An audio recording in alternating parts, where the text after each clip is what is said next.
Good. Thank you guys for letting me know. So, yeah. So, I was watching some of the Twitch stuff today. I think a lot of people liked it. They had Matt Mercer and, some of the different sort of professional D&D players on there, so to speak. Not really my cup of tea. That's not the kind of D&D that I tend to find exciting, interesting, whatever. But what was interesting about it is that they are really kind of doing that as a marketing, I think, effort to try to get new people into the hobby. And they were talking about the future of D&D Beyond, which is their sort of digital tools for D&D.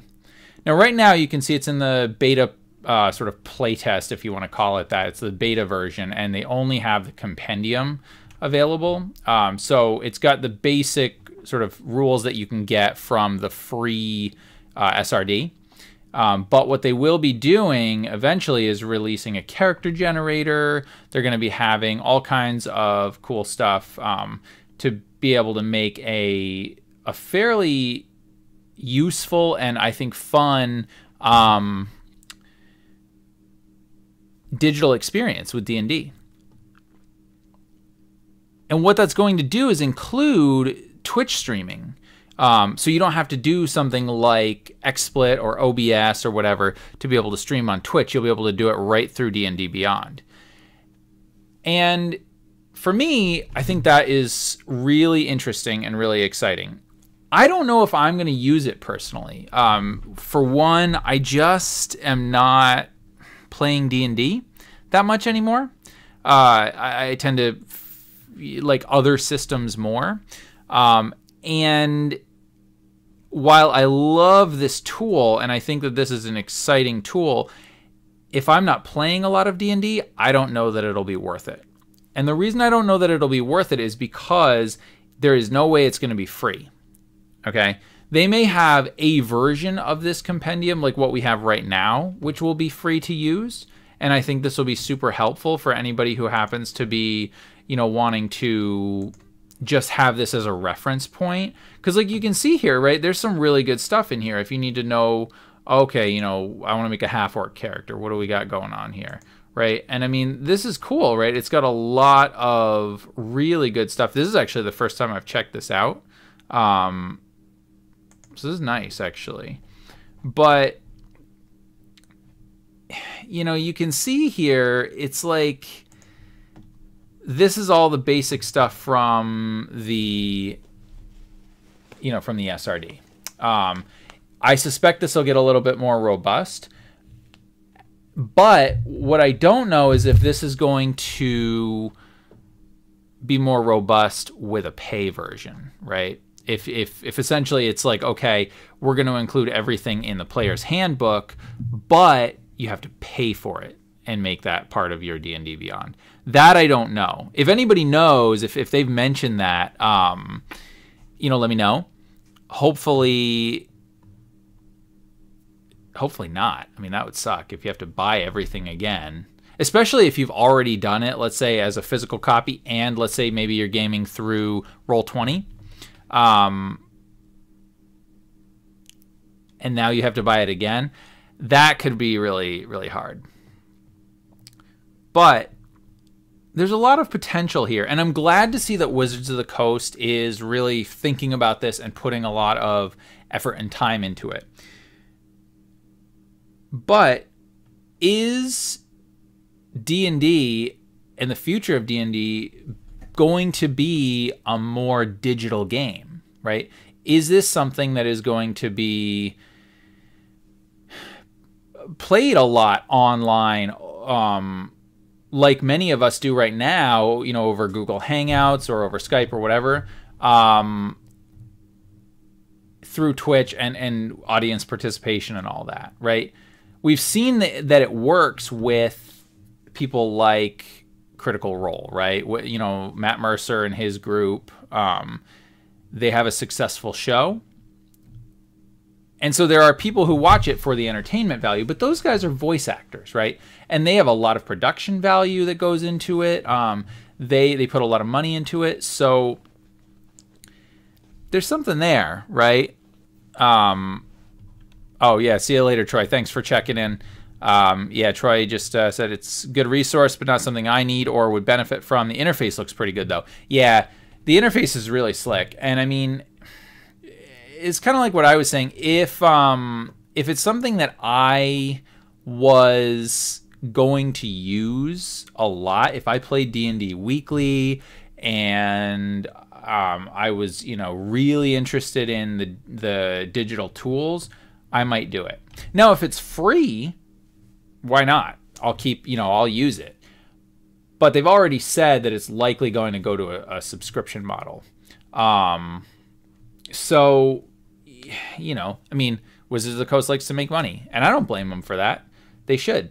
But the question is, will this tool, along with integrated Twitch streaming, change the game, right? Is this going to change the way people play D&D?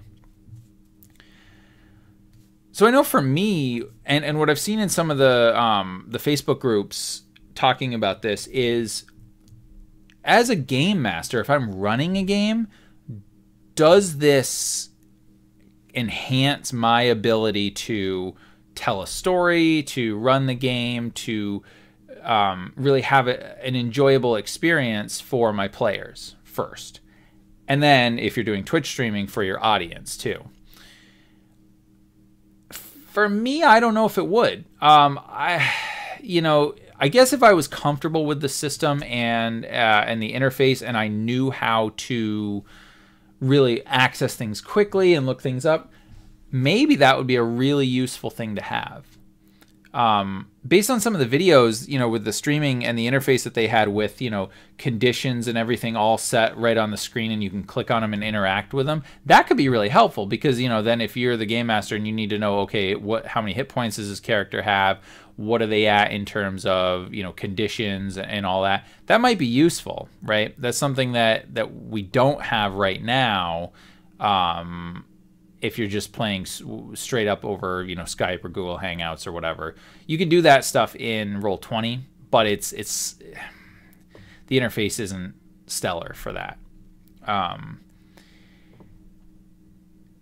So I don't know. So I mean, I was thinking a lot about it, and so what was really interesting too was that a lot of people in groups like Absolute Tabletop and others were saying, should I switch to Twitch now from YouTube?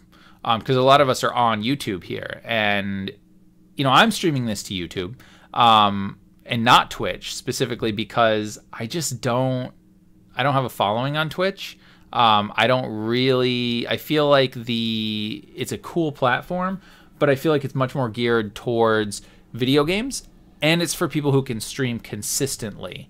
I can't do that. So, if I was able to put up, okay, every week at 9 p.m. or 8 p.m. or whatever, I'm going to put up a stream, and I could let people know and I could build that following, that'd be cool.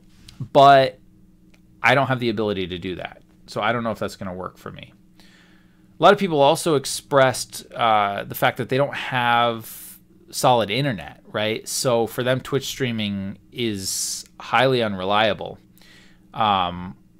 Or very, very unlikely because they just can't, they don't have the internet speed to handle it. For the longest time, I didn't have a computer that could handle it very well, at least with XSplit like I'm using now. And we'll see how the stream goes. I don't know how it's going to work, so we'll see how that works. But I'm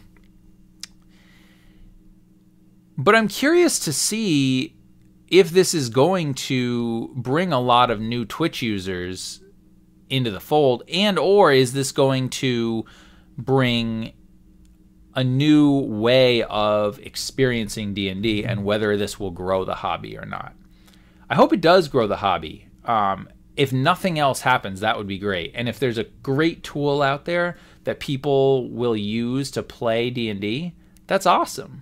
I'm all for that. I'm really excited about that. My biggest takeaway from this, and what makes me sad, is that it looks like they're putting a lot of time, a lot of money, a lot of effort into this, and I think it's going to be a really cool program. But of course, it'll be only for D&D, which makes sense, and I would not blame Wizards of the Coast at all for making it only for D&D. That makes sense, right? Now, but of course, if I want to play Dungeon World, if I want to play Cypher System, if I want to play Star Wars, obviously I can't use any of this. And those are the systems that I play mostly. But the one thing I'm very, very curious about is they did mention that they were going to integrate this sort of homebrew stuff, right? That they would allow you to put in homebrew stuff into the compendium. So if that's the case, that could be a huge game changer for Harbinger. Now, if anybody who watches this channel doesn't know about Harbinger from Absolute Tabletop, go over to the Absolute Tabletop official group on Facebook and check it out, or you can go to absolutetabletop.com and they have their Harbinger playtest document available right now. It's totally free for you to check out. Do that. It's sort of a science fantasy meets sort of eldritch horror kind of, very sort of Warhammer 40K feel to it. And they're building it to play on top of the D&D 5th edition rule set. It's neat. I don't think I'm going to play it in 5th edition. I'm actually planning on running it in the Cypher system because I think it's perfect for that.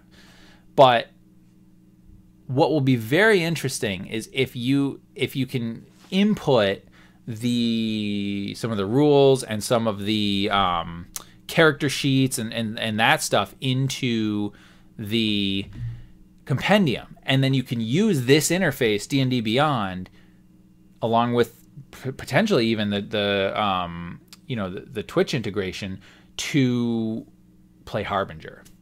That would be awesome. Brian Holland says Harbinger looks amazing. Can't wait for a final version. Yeah, it looks really cool. I go back and forth on it. I think with the new art and with the new stuff that they put in there, it's really neat. That I did get a little bit excited about. But again, I just don't feel it for 5e. And that's just me. I'm just not a huge D&D 5e fan right now. It's a great system. I played it. I like it. I will continue to play it, but I prefer other things. And what's really neat about Harbinger is that, like I said, I feel like it could work really well with, for example, the Cypher system. I might even try it with Numenera, because I think that a Numenera sort of into the night game using the Harbinger lore and all that would work really well. So I don't know. I mean, I think if you can do that and you can have your homebrew stuff in there, that's where it's going to be a game changer for people.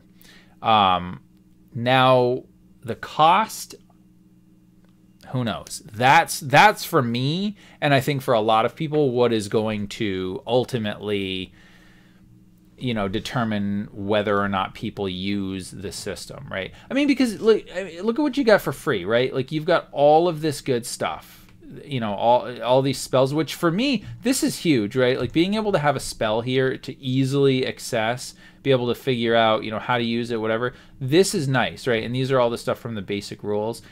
And I'm sure that as you get into, like if we wanted to look at, all right, give me the sorcerer spells, right? And then you can filter spells, I think can you do it by level? You might be able to.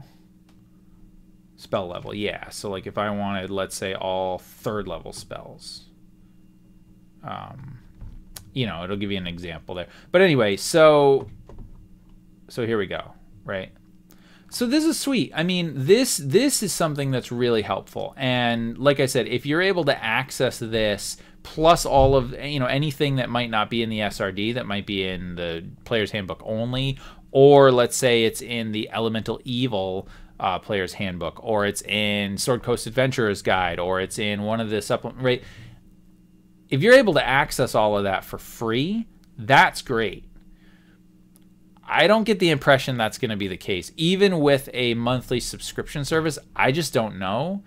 how that's going to work. So we'll see, right? I mean, if they make a lot of that stuff available with just the basic subscription service, then that's great.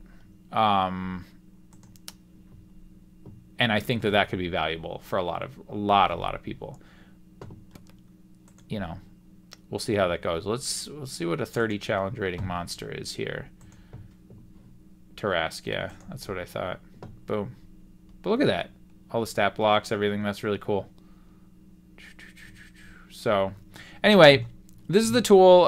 Just thinking about, you know, kind of the future of D&D. I don't think I'm going to be jumping on this with as much enthusiasm as a lot of other people. I'm excited to see that they're doing it, but I'm just not sure that this is going to be a big thing for a lot of people. I think that this will be a tool for mostly, you know, people who already run their games online, maybe people who are already familiar with Twitch or who've been wanting to get into Twitch, but maybe just haven't had the opportunity to do so.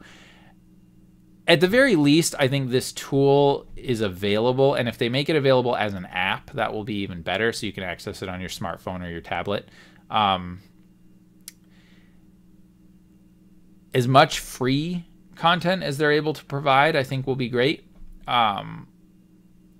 But at the end of the day, what I'm expecting is that you will have to pay out the nose if you want full access, right? If you want all the content from all the books, you want the full Twitch integration, you want full integration with virtual tabletops, which, you know, Roll20, Fantasy Grounds, which they say they're really working on. I have a feeling it's going to be very expensive. So if anyone watches this video, I would love to hear your thoughts on whether you think you're going to use it, whether you think it's valuable or not. You know, are you going to jump over to Twitch if you're already doing stuff on YouTube or not, and all that. And I think I'm going to end the broadcast, but I wanted to say thank you to Troy and Brian Holland for jumping on in the chat, just saying hello, and I'll catch you guys later.